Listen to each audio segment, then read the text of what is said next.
Hey everybody, we're now live, finally on episode number 7. We got one of our original guests back, Leo. 1 a.m. his time, decided to stay up late, or maybe his mom let him. Um, so I'd like to welcome Leo back, and of course Matt after a 2-episode hiatus, I think it was, and Riz, who's been here on every single show. We can't seem to get rid of him, and of course myself. So one of the things we're going to try and do in this show is we're changing up the format a little bit to, in an attempt to not go on and on about different topics. So today we're focusing on 2 topics. One is MVPs. If you build it, they won't come. And the other one is going to be focusing on JavaScript frameworks, which Leo and Riz will talk about. And of course the MVP one, Matt and myself will talk about it. We'll try and keep it focused, maybe 10 minutes long for each topic, and then we'll talk about, we'll open the questions up to the people who are on the chat, and of course the community member can shout out on Twitter, and our LaraChat Slack will be watching along and trying to answer your questions. We'll do community Q&A at the end of the show. So that's our new format. Hopefully it makes it a bit more exciting. And with that being said, let's talk about some of the exciting changes, the things that are going on in the Laravel/PHP world. One of the things I noticed was Laravel came out with a changelog, and you can start reading up on what's coming for 5.3 point something. I'd have to pull it up. And of course, the one we all know, Spark has released, and everybody's asking questions and spending a lot of time messaging Taylor in the LaraChat Spark channel, trying to get advice. Anything else new going on in your guys' world? That might be it. We might cover some more stuff later, actually. So, should I just take it along and start talking about our first topic? Yeah, by all means, please do. Okay, so we're going to talk about MVPs, minimum viable products, or most valuable players, depending on where you're from. For those who don't know, the MVP system is one where instead of building the entire product and launching at 1.0, you do the cool beta thing, which everybody's been doing nowadays, and you prepare the product without the bells and whistles, and you just make the bare minimum features, and then you'll put that online, and you're like, okay, I'm sure people will use it now. It's kind of fun because the MVP system kind of originated from agile development, which is so cool these days, right? And it was meant to be a rapid path for development, so you don't need to think about how this product is going to look 2 months from now. You're going to think, I'm going to launch it, see how people use it, and then decide based on how they do it. So for example, if you're building a forum, you can only build the bare basics first, which with threads and messages, and then you'll look at how people use it and decide what features to build next, rather than guessing a 200 feature list and figuring it out and then deploying at the end, and then realizing people don't use half of it. It's a great theory, and when used right, it's a really good way to build software. But there are some problems. So easy for developers, it's not necessarily easy for the consumers. And a lot of developers build their MVPs assuming that I'm going to build what's easy first, and then we'll build the rest later. That doesn't always match what people actually want. And people also imagine, oh, the features are there, I'm sure people will use it now, and you just take their MVP, throw it online, and assume, okay, now we just wait for the views to roll in and the investments to come in. So developers get into this bad cycle of focusing on the rush, basically, instead of launching an actual product. And what you want to do is develop an MVP as an actual project. You calculate it, you advertise for it, you plan for it. You have to have a long-term roadmap. Even though it might change, you have to have a roadmap, and you advertise, and you figure out what to do with it over time, who's going to manage it. And if it's not working out, you have to kill it, then you might have to kill it. So I've heard that Sean has spent time over at swingloop.com building one. And how is it over there, Sean? Well, that particular project, I believe, if anybody go to the website, it's offline now. That's for a former startup I used to work at, and working in the startup industry has helped me learn a lot of different things in regards to building MVP products. You don't have a lot of money, and you're trying to get funding, and if you don't get that money or funding, everything blows up. So I wanted to share a bit of a story that working on Fling Loop, and at the time we were trying to achieve a minimum viable product, and the whole goal was to get that product market fit, where you have a product, but you prove your market, and you go to investors and you say, "This is we have 10,000 users. You better invest in us. We have a $2 million valuation. You want 10%," and all that fun money stuff that a lot of us developers don't always have to deal with. So when we were building Fling Loop, we put together our roadmaps and our plans of what we wanted, and we planned to be developing for 3 to 4 months, and this was a team of, I think, about 4 developers at the time. And so we built out our product, and what it did was it would allow someone to upload a video, and a golf professional could review that video, provide a professional golf lesson, and say they watch the video, they can record their voice back to the student, they could draw a line on the video to indicate that they need to change their stance or different things like that. And we built all of that, and we decided to build it in the browser. Now, the way we did it technically, we had the video layer, the canvas layer for the drawing items, and then the audio layer for recording the audio. We did all that in about 3 to 4 months, weekly sprints, reviewed with the stakeholders while they were pitching off to investors and showing the progress, showing the potential money that we could make, and it eventually blew up. And where it blew up was the amount of time it took to develop it. So in reality, was it an MVP? Maybe not. It was a scaled down version of our large goal, but it definitely could have been scaled down a lot further. And when we did our post-mortem, we kind of realized some things that I found really helpful when it comes to building future MVPs. And as a developer, I've realized that I often want to use my development skills to make it easier for myself and build code and build an entire product.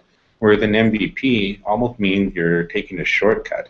You're not building the full product, but you're stopping at a certain point and saying, I will come back to this later, or what I have here is not the full path, but the customer doesn't need to know that.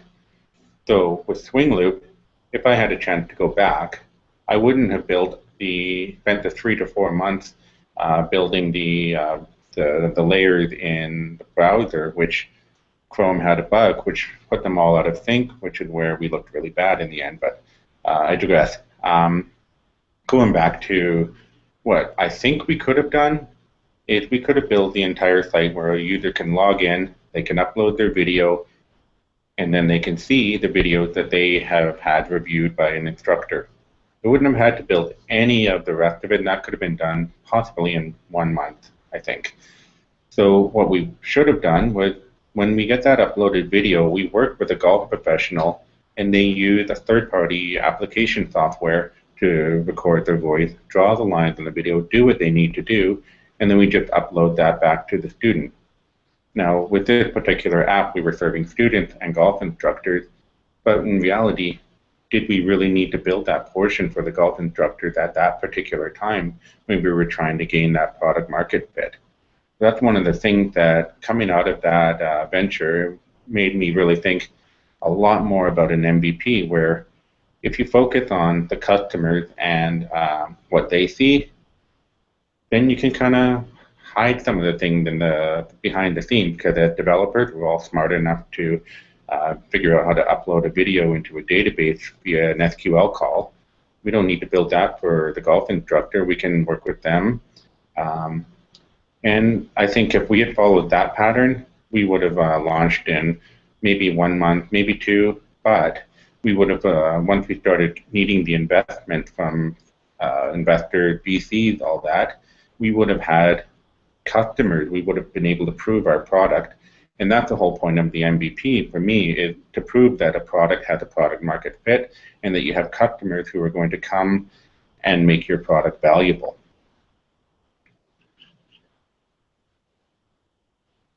So one of the other things I also wanted to mention was Matt was telling me a story about his experience with Palantir.com. I think I would leave that to Matt. Good story, so Matt, take it away. Will do. So, okay, Palantir was a completely crazy idea, and the only reason I decided to actually make Palantir as a website or as an app was because I had a client who wanted to have a social media feed on their site, and their site was written in Rails, and I didn't want to have to spend time figuring out more Rails, so I figured if I wrote an API program, then I could just tie that in with a jQuery plugin, and my world would be all good. So I went all out and built a full app with social media feeds and everything, and I wrote a jQuery plugin that you could just dump right onto a page and be able to get all your social media feeds in a unified JSON format. And then I was like, wicked, and I got the client to subscribe to it because I was like, oh, look, this thing's awesome. It'll, it fixes all your problems, and it's super cheap for you and everything else. Because all the competitors out there for that sort of JSON feed were in the area of like $150 a month for some of them, and to me that's a bit up there, and it was for this client too. So I thought, in my infinite wisdom, that this product would be able to bring in a fortune of cash, and so I started doing some ad campaigns for it. They went nowhere, and what the heck? Oh yeah, and then I was trying to do. Oh man, I was like posting on Twitter all the time for a bit and everything else. I think I got like an extra 5 hits on the whole website, and but I don't have it in me to take it down. I mean, Sean's a bigger man in this case. He was able to say, okay, that's done, move on. I'm just holding on to it. I don't know. Maybe it'll go somewhere someday. Maybe it won't. But I think that happens to a lot of developers, where you kind of get into something, you build it, and even though it was a little side project, it's easy to let that thing always be there. But it's always going to kind of hold you back, because you're not going to be really willing to go in and be, okay, I'm going to revamp the whole thing. Because I don't know how else to describe that. You guys know what I'm talking about here? Yeah, I think I do. So this kind of segues into my next part. And so you've got this product. We've all got products or code that we think it's going to make a lot of money, and we go to bed dreaming of that mansion we're going to buy, or we're dreaming of being the next Zuckerberg and all that. But there comes a phase, a point in time where you look at your product, and this was taught to me by one of my mentors. He used to own a business for years. He's also a software developer, so pretty smart guy. But we were talking about some of the stuff I've built and how I had grand dreams of either delusion or actually launching. But he told me at some point you need to look at your product and you need to figure out, again, do you have that product market fit? And then also, is it worth releasing? Is it bug free? Is it ready? And how much time is it going to take for you to get it to a point where you're comfortable releasing, or can you release today? All those questions you have to ask. But what he said, at some point there is what he calls a shoot your puppy phase, because your software is awesome. It's a cute, awesome little puppy, and you love it, and you pet it, and you feed it every day. You think about it, and it's your life. So that's your software. But at some point, that software is not valuable to you anymore, so you take you shoot your puppy, and you bury it. You move on. But that's something that, as an entrepreneur or as a developer who wants to release product, you have to be kind of tough. You have to know when to move on. Life is short, and there's a lot of great ideas out there. And if you hang on to the one that sucks too long, you'll never get to the one that rocks. So, Matt, I had a question in regard to your Palantir product, and you were talking about the price point, and the competitors were up at the $150 a month range. So, wouldn't you say that they are more of an enterprise model for customers? Do you think there's any small to medium businesses that could use your product at a lower price point? Would that be? Yeah, I think that's kind of where things are. I mean, like, even so, if you look at the way that they've structured things, it is a full-scale business. You know, they're taking the time to invest in marketing tactics and things like that. They're going for those enterprise-level customers. I kind of, threw it together on a whim and was like, oh, I'm so cool. And then, again, the amount of effort I put into the marketing and stuff like that, it was kind of just like, hopefully something will happen with this.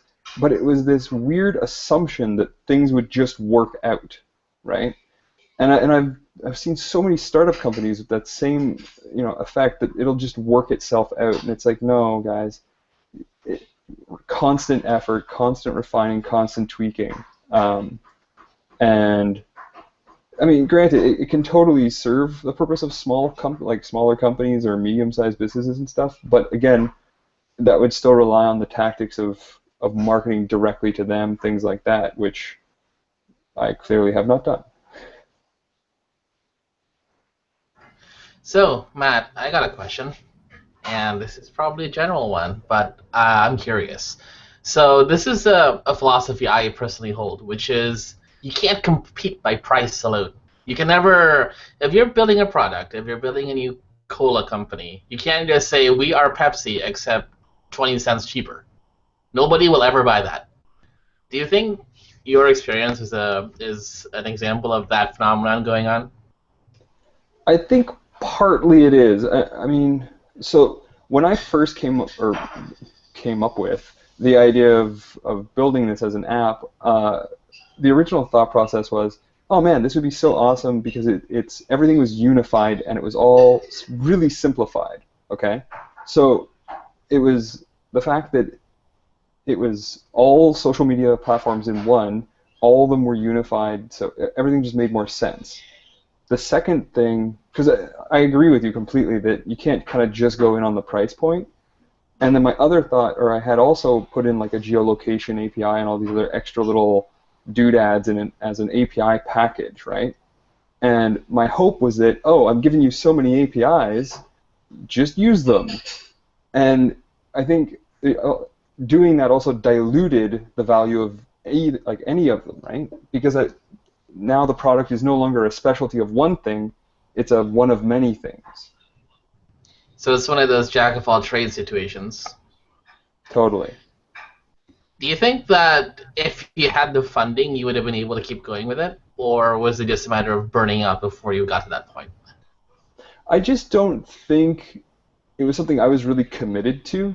And it was more of a, hey, here's a great solution to this problem, but it was not a real long-term viable product itself. It was more or less like this could be, but I've kind of weeded out the fact that if it could be, it may not be for me. You know what I'm saying? That's true, and I think it's actually important to do that, right? So I think, Leo, you got the same question pretty much for Sean. Yeah, sort of along the same lines. Well, actually, first even starting with Matt on something that Rizky mentioned. Obviously, you need to have value in the product, and I'd sort of like to ask both Sean and Matt on this. A lot about sort of Matt's venture in this, that you started off as something that you considered useful, something you wanted, and was there ever like this pivotal point where you're like, okay, this is worth marketing, or was it just a thing that you kept going with and it's like, I'll keep adding features because it's going to attract more people without really thinking about the value it adds to the product. And then sort of adding up on that to Sean, obviously you've got, from what I've understood at least, more experience with MVP, sort of more along the lines of where do you decide what is the value for the customer? Where do I stop? Where do I start? It's a very long question. Yeah. All right, let's hope I remember everything. You might have to remember or remind me if I forget a part. But in regard to trying to find whether it's worth developing for the customer, there's a lot of different things you can do, and this probably is more on a UI, UX, or marketing side of things, more on the business side, where, well, actually, what I should say is I went to a startup weekend about 4 years ago, I think now, and at that startup weekend, we were pretty new to what we were doing, and so my group and I came together, we came up with a plan of what we wanted to build, and we're all developers, so we're at the startup weekend, we sit down, we just start hacking away, and start building our product, and everybody else is, talking, running around, and we think, oh man, we're going to win this weekend, we're going to have a full finished product when we come out of this, and one of the mentors came by, and he sat down, like, hey, what are you guys doing? What you guys working on? And his next question was, great, do you have any customers? Like, no. Why would we have customers now? We don't even have a product. Like, doesn't effing matter. So, long story short, he basically, had to start making calls to people that we knew using our connections and saying, hey, would you actually use this product? Is it worth building? Is it worth my time to, go forward and develop all of this? Because there's that saying, if you build it, they will come, which is absolutely not true, unless you're already popular. But that being said, he changed our mindset that day from building and hacking and just coming up with a finished product at the end of the weekend. So to actually calling people and, hey, would this work for you? And they would give us feedback. Actually, no, I would like this or that. And overall, we didn't finish the entire product. We got pretty close, but the scope of the project changed. And when we pitched at the end, we didn't win, but a lot of businesses that were in the audience of that weekend watching the pitch, they all came up to us asking, for giving us their business cards and saying, hey, let us know when the product is launched. We love it. We love the idea. And that having that validation, whether you pitch it to customers or even if you just contact people you think that would be your marketplace and just say to them, hey, what do you think of this? Would you use this? And we'll even send out questionnaires to people who fit the profile of what we're building for. And that's a big step that I think a lot of developers miss, that they just start getting right into the development, but they don't think about what will the customer actually use. And that's the big thing, is finding out what the customer wants, and then the pivotal point of is it worth it is when you start getting that money, when you start getting the customers using it and the people who are sending you a message saying, oh my God, this is exactly what I needed, this is awesome. And at that point, you're probably pretty far away from the shoot my puppy stage. You're in the I'm awesome phase. Matt, you were smiling. You had a bit of a guilty smile throughout Sean's entire talk here. So I sort of want to continue on that note of market research. One that so how do you feel about the market research aspect? Do you believe that actually doing market research properly for the product before you build everything and sort of giving that a bit more time would have, had an impact on the product's reception from the public?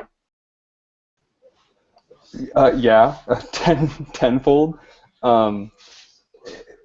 Yeah, I mean, it kind of goes in line with what I was saying, how I kind of diluted the whole thing, right, by building the multiple components. That clearly makes it that much harder to actually target market the whole thing.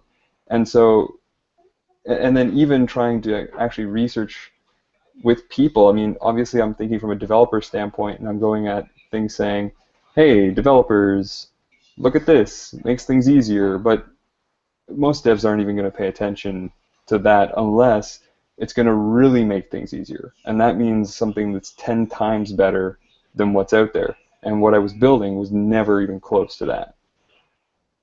So in the grand scheme, I mean, it's kind of, I'm just not willing to shoot that puppy, you know. It's just cute. It's too cute. So I don't know where I'm going to go with it, but we'll see. Maybe I just revamp the whole thing. I like the name more than anything. I was really happy with the name.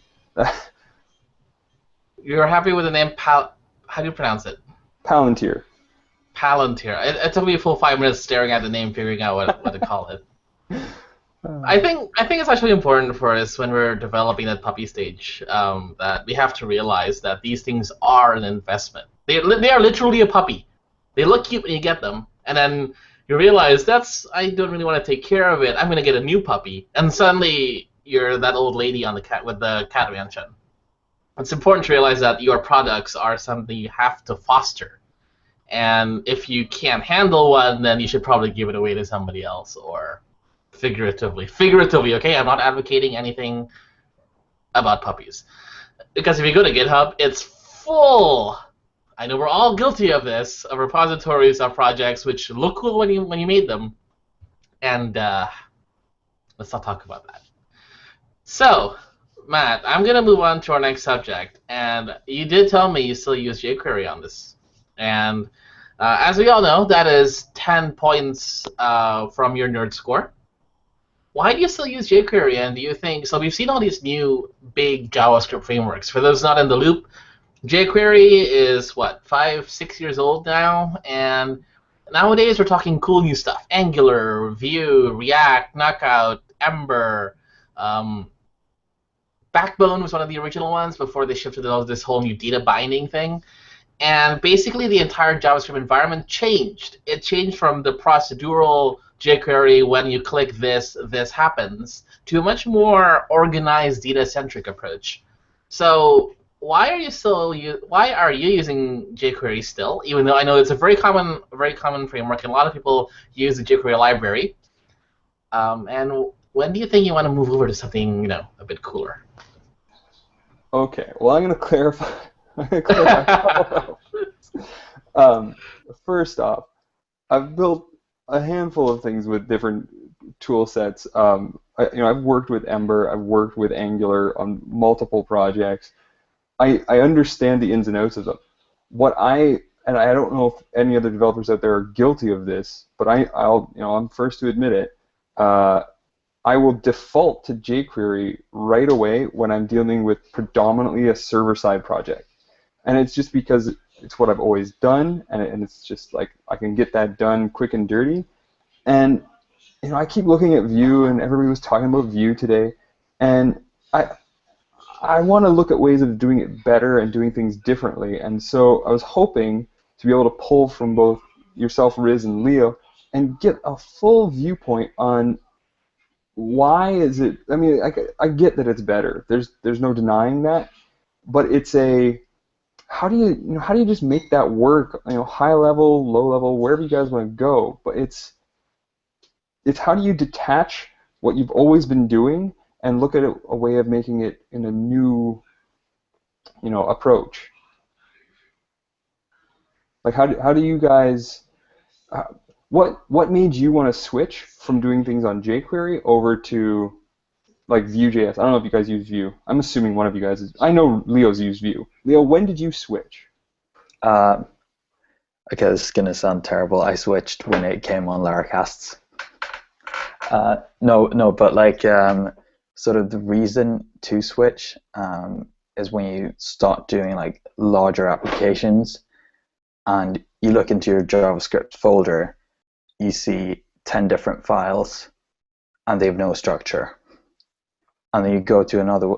We actually have a terrible project, a really old project at work, which it's a huge JavaScript file. It's using functions from all over, and you just get so confused. And then, you know, you have this nice view instance. You just look at it and it's beautiful. You know, you have this data bindings, and you don't. It's much more clear. You know, because in the context of jQuery, if we go back to that, jQuery is really, you know, for me, it's always been like a do everything library. It does everything for you. You can do whatever you want, but it's based on a very procedural way of doing things. So if you want to say you want to listen to a button click, it's okay, I'll find the button and then I'll check if it's being clicked. Instead, in Vue and in other frameworks as well, you know, the framework way is more going data driven, but it's okay, we'll bind ourselves to these elements and then we'll just listen for everything that happens on the element, and then we'll trigger a function that we're listening for. And to me, it makes a lot more sense because you can structure it better, and it also shows up better in your actual template file. Because in your template file, you'll end up seeing, you know, the reference to the JavaScript model and being able to connect them more easily. So do you think that that's kind of the leaping point? Is that binding action? Because I mean, whenever I you know throw in some dirty JavaScript or some dirty jQuery in and about in an app, what I often end up doing is I'll literally just dump it at the end of the view and put it in there as a temp thing before I migrate stuff around into a better JavaScript file structure. And there becomes a separation there, you know, that you have to think about it, that you're generating these views and they're going to have your components, and then you're handling all that binding in a separate location, and then doing all the logic that's, again, completely separate from the objects you're trying to think about. I think that is true. Okay, so Leo, go ahead and take over that part about how it's actually different between if you're going to do this stuff in the HTML DOM and dealing with the whole data binded object thing. And after that, I'm going to go ask Matt a quick question about the mindset of a developer and how it has to transform to get into a framework. So shoot, go ahead. I mean, to me, it's not really about like having. It's not necessarily about having it separated or the way it's structured, but it's the way that, as you say, you know, that's the way we always do it with jQuery. You throw it at the end of the file, and you just quickly see, okay, that's referencing that, and you're done with it. You go on to the next file, you do the same thing there, and in the end, you know, you get to a sort of a point where you look at that and it's super confusing, especially when you start building that out, and there's no way that you can have, like, JavaScript is meant a lot for interaction, right?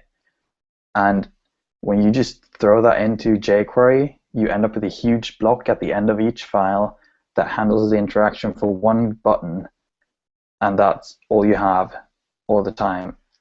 And it just gets sort of ugly and messy, and you don't structure it into functions at all. You just listen for an event and you have a responder to it. And to me, that's what makes it different, because if you have a framework, you're saying, okay, I want to call this function when this happens. It's not, I'm going to respond with something when some element I identified changes. I actually think this is funny because there is an easy tipping point for when frameworks become quite reasonably more scalable than procedural JavaScript, which is when namespaces become a thing. When you need to separate your code into different formats, into different components and different bits and pieces of your code, when you start having giant reusable components, this is a thing which, if you go to the jQuery plugin directory, almost every plugin opens with jQuery something.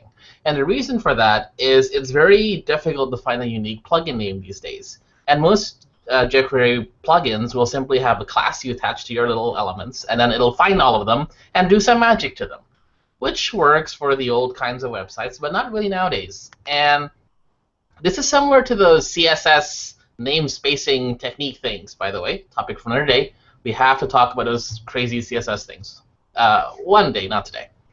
But yeah, similar. In jQuery, you end up having difficulty boxing your codes into small pieces. You start getting more and more esoteric class names.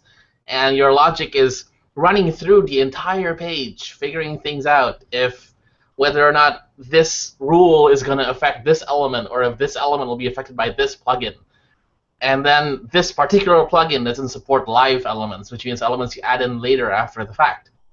It goes kind of insane when you have big projects, which is why frameworks like Vue are often oriented towards single-page applications, because that's when these things become a problem.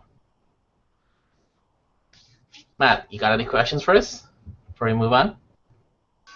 No, I'm trying to learn, trying to absorb. It's kind of funny because it's a mindset difference, right? You need to think differently to use a framework, and I think that's a fundamental problem. When developers are used to 5 years of jQuery, you're thinking, when I click on a button with said class, I'm going to append to a list. While the framework developer now has to think, when I click this button, the framework will recognize that I am going to need to add something to an array in jQuery, or sorry, in JavaScript, and then that array is going to re-render the entire thing. It's kind of hard, but I think it's a necessary leap in some cases. That said, jQuery is a bit weird on its own. I've heard Leo here has a entire research paper on the weirdnesses of jQuery. Have you? I haven't actually researched that much on the weirdnesses of jQuery. There are like a few things that annoy me a bit about it. I was actually looking through it earlier today, and I found out something very disturbing, which is that any general page can have script that runs for 6 seconds if you write it the wrong way, which, you know, is quite terrible. I'm quite sure everyone here is fairly familiar with jQuery, and then you all know that it's super simple to find all the input elements in a given div. You'll just write a $, the ID number of the div, and then input. Today I learned it finds every single input in the DOM, and then it's going to check if it's in the element. And this is one of the things that just sort of makes you think about, you know, how good is actually jQuery, because it is incredibly easy, but it's also very, very easy to make it inefficient. In this specific, example, suppose you instead are looking for something completely different than an input field. You might not have very many of those. But if you're looking for just a div inside, well, all the divs inside a container, then that's going to be really messy, because you're going to find every single div in the entire DOM, and that's a lot of content. So it goes backwards, which is very annoying. And then you sort of get to the cons here of jQuery, which is, you know, is it perhaps too easy to do stupid things in jQuery, where you end up sprinkling in what's easiest, and then you realize, okay, this is probably not a good idea, because this script just took 6 seconds to run instead of 14 milliseconds. You got a demo for us, Leo, on that? So I heard. I actually do, although, well, I mean, I've got the code for it to sort of show what it looks like. I'm quite certain. Go ahead and share the screen. Yes, there we go. See if that gets. Can you all see that? Yep. Perfect. Well, I mean, this is just the code for it, because, well, finding an object in jQuery isn't very visual. But essentially, I've got, you know, 2 divs here with a class of categories, and then 2 subcategories in it. And then down here in my little script, it's looking for the input with a category ID of category ID inside the subcategory ID div. And what it does is it finds both inputs, then checks for the category ID, and then checks the parent. You can imagine how this becomes quite, you know, bad when you end up having a more realistic structure where you go off on something more like container, and then we've got, I don't know, a few rows here to have gone with 6 rows, and then inside of those, you've got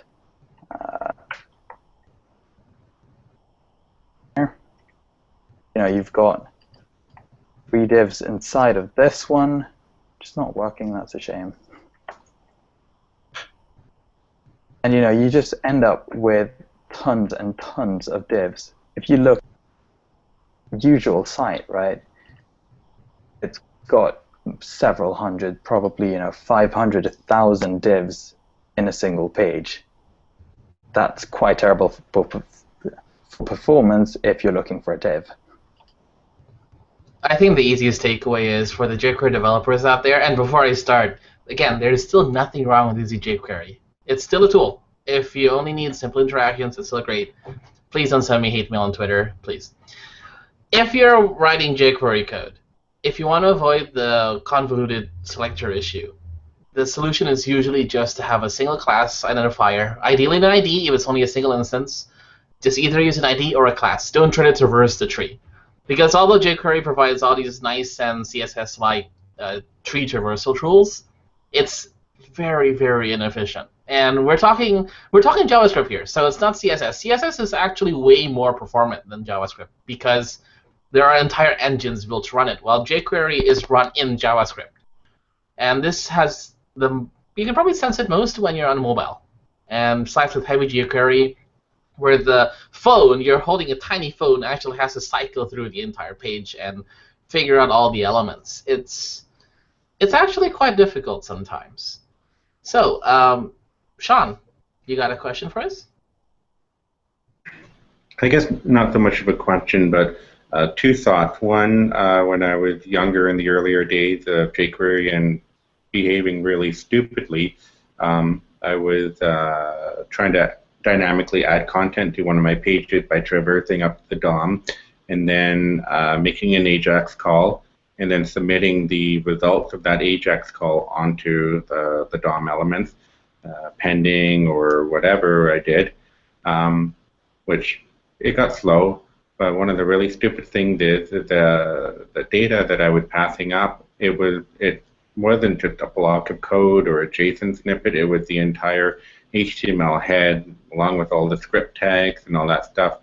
And it really slowed down that page, and I look back at it and just one of those, oh my god, what was I thinking, what was I doing, why am I a coder moments.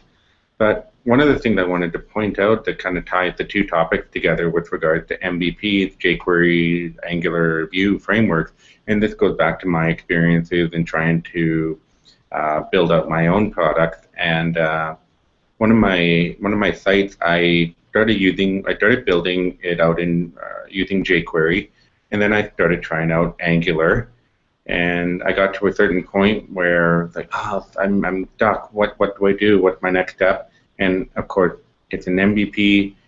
There's money on the table that we're missing out. We're trying to get funding, so I threw out Angular, jumped over to jQuery, then found out about Vue, tried Vue, got to a certain point, but ran out of time to start learning it, so jumped back over to jQuery, got it done really quickly. That's one of the things to consider when you're going into an MVP. What is your framework? Are you going to use PHP and Laravel, Vue, and think about all the time that it's going to take to learn certain technologies that you may not know of yet. That's something that's really important to think about when you're trying to provide a deadline or even an internal deadline for your own product to say, in 3 months, I want to release something. If you don't do that, it's going to be 2 years and you won't have released the product in the end. At the same time, and actually quite topical to today's news, Vue 2.0 is coming out. And for those of you waiting for us to talk about specific frameworks, we'll talk about that another day. It's a big subject, and there's a dozen of them to go through. Vue is very familiar to those of us in the Laravel community, partially because, again, LaraChat's covered it, and also because it's...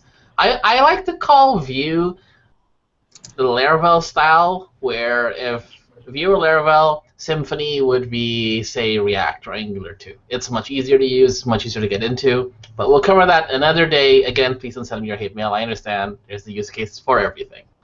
That said, Vue 2.0 is coming out, and they announced that 1.0 will have a long-term support period of about 9 months. That's not very long. If you're developing anything not a toy, 9 months is nothing. I think 9 months is about the period of time you're willing to play with something that's not profitable, like a little toy.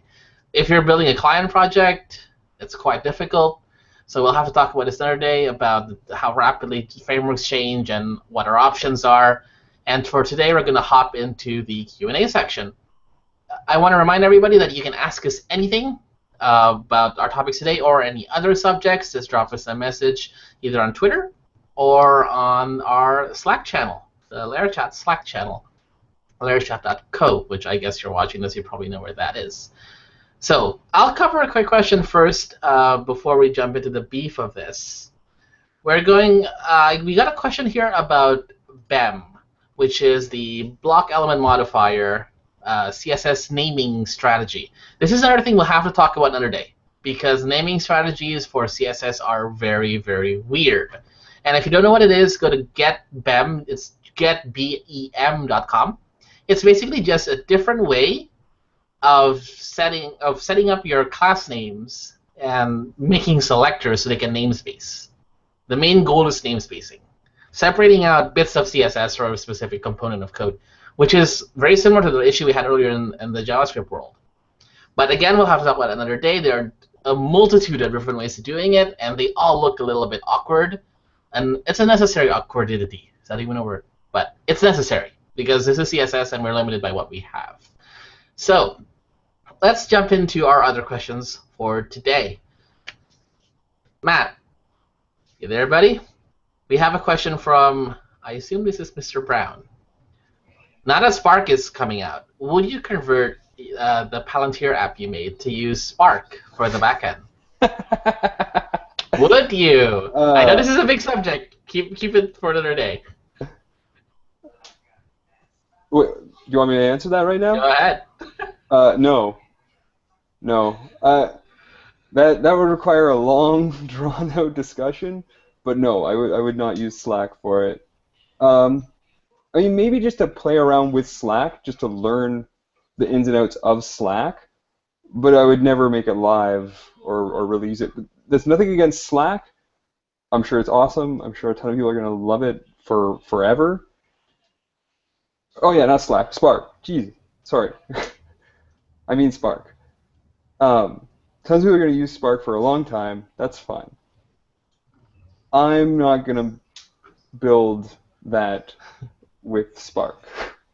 No. Any particular reason why?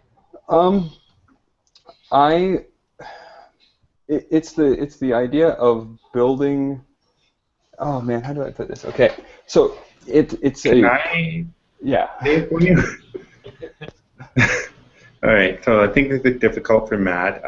Matt owns his own open source software called LaraCog, which is, I love it. I've shown it to all my friends, and they've all come back and said, dude, oh my God, this is amazing.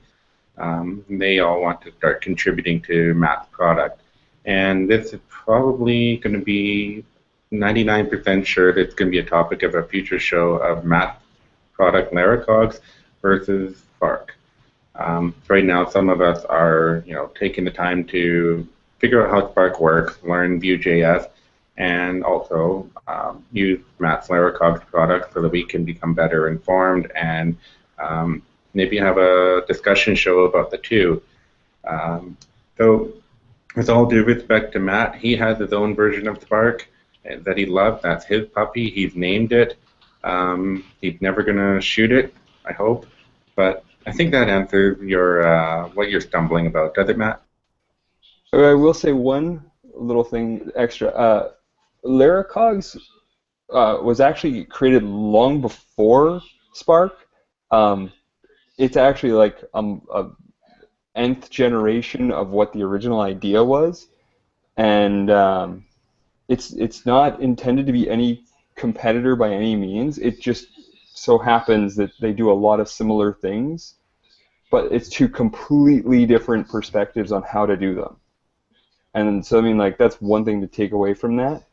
But, I mean, like I said, Spark is really cool. I will play with it at some point.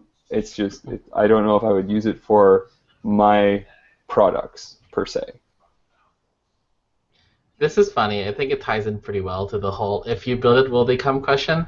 Again, preview for those of you waiting at home. We're gonna have a different talk about this one day. About did Spark actually get any more traction because of its status, and what Spark likes are out there which aren't getting any attention. So stay tuned for that one. Let's move on to the next question. This one is for Sean. Again, from the Mr. Brown. You'll need to get your full name here, guy. Okay. So, Sean, you there, mate? I'm here. Okay. What Question is, what about instances of those hackathons that resulted in products that were able to turn around really quick to customers? Why do those work and not all of yours? Not yours, but I mean other projects. So, with regard to the startup weekend, there's a saying, and I actually don't know how true it is, but there's a saying that zero products have come out of the startup weekend that turned into actual businesses. I'm sure there's some. There had to be. But my product that we presented at that show, it kind of died. We just haven't had time to focus on it. We keep saying, oh, this weekend we're going to put in a couple hours and we're going to do it, but we don't. We have other puppies, we have families, life kind of moves on. So this product might be one that I should consider shooting the puppy, but I'm not ready for that yet. Now, the product that did win at the startup weekend that I went to, and any hackathons that I went to, the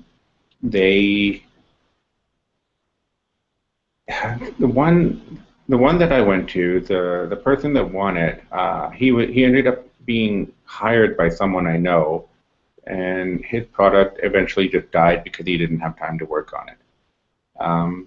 So it takes a certain kind of developer or a certain kind of personality to be an entrepreneur, and a certain kind of hustle to have the software, have the product, get the customers, handle the money, handle the accounting. Like there's so many different hats you have to wear that a lot of people come in thinking, if you watch and again I'm referencing Facebook and Zuckerberg again, the movie about him, The Social Network I think it's called, it kind of glosses over a lot of items and makes it look like he made the software, everybody came, and he made billions of dollars. And that is a unicorn in itself. And it's hard to launch a product and take it to market and make a lot of money. There's the concept of a red ocean and a blue ocean. The red ocean is you have a lot of competitors, there's a lot of sharks swimming, and there's a lot of blood in the water, and they're all going after the same thing. A big fight. A blue ocean potentially means you're the only shark swimming around in a bright blue ocean, and if you can have a product in that space and you're making money, decent money, it's going to turn into a red ocean pretty quick. So you better be able to differentiate your product as the number one, not just because you were the first, but because you're the best. So it's kind of my long answer. Kind of went off a little bit off of what the original question is, but at the end of the day, it comes down to product market fit and your ability to hustle those customers, in my opinion. So we got a follow-up question there from Brad. Ahad is his real name.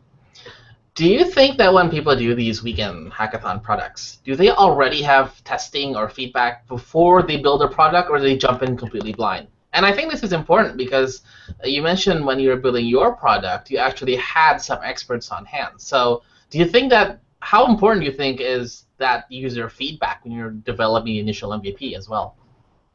When I did my startup weekend, I didn't have the validation beforehand. I went in as a software developer. I'm going to make my software and I'm going to make millions. And I went in thinking that was the right way to do it. And that's where I mentioned the mentor came by and smacked us upside the head and said, where's your validation? there probably were other people in entrepreneurs in that startup weekend and other ones who already have a little bit of validation behind their idea, and but the whole point of that weekend is to put together a team, validate your idea, put together the product, and attempt to get some customers. Yeah, I'm not 100% sure how to completely answer that question, but it's there's a whole scope of entrepreneurship related to developing software, and I could probably sit here for another hour, but we don't have an hour, so I'm happy to talk to people on LaraChat Slack if they want to DM me and ask me any further questions. Totally fine to do that and go on the long-winded spiel of my experiences. So in before Sean's 1 hour Q&A on Slack at LaraChat, which is apparently taking place now, we actually got a question from Niall O'Brien on JavaScript. So moving away from the MVP world for a second, and a lot of people are using Vue.js with Laravel, while not many seem to be building APIs and single-page applications. And, well, yes. And why is this? Well, the reason seems to mainly be, first of all, well, opinion. You know, a lot of people that are building in Laravel have been in Laravel for a while and haven't really been building single-page applications before. You know, a lot of us are used to doing mainly back-end and server-backed websites, and then we want to sprinkle our JavaScript on top.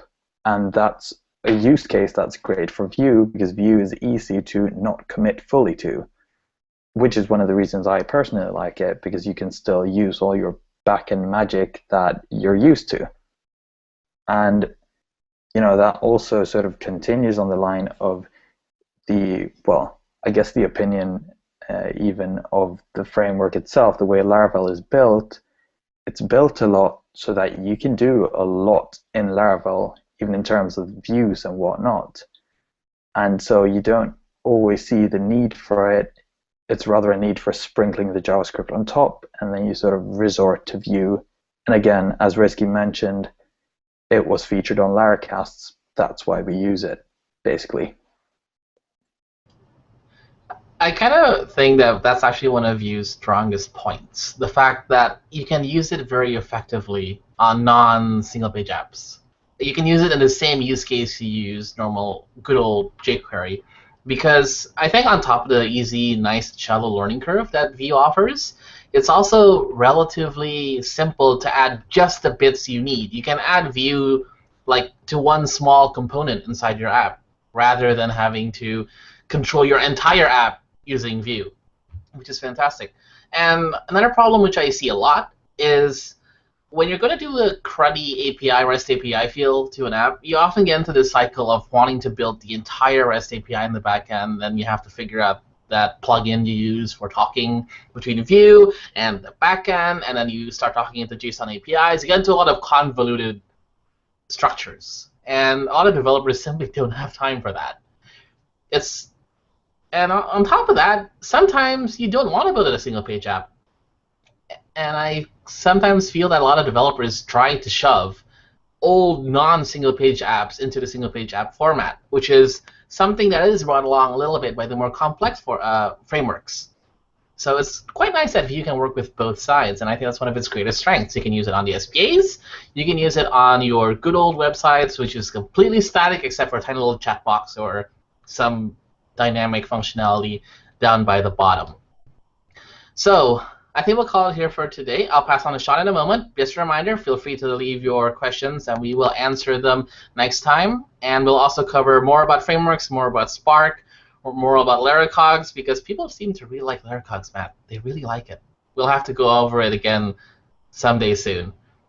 Over to you, Sean. So yeah, I wanted to say thank you, Leo, Matt, and Riz for coming on the show. I also want to throw out a huge, huge, huge thank you to Matt Hatcher, MH on the LaraChat Slack, for handling the Twitter and handling the questions, the Front Porch channel, and relaying those questions to us, basically being the guy behind the scenes that really helps us make sure that we can keep this whole thing flowing smoothly. So big thank you to Matt.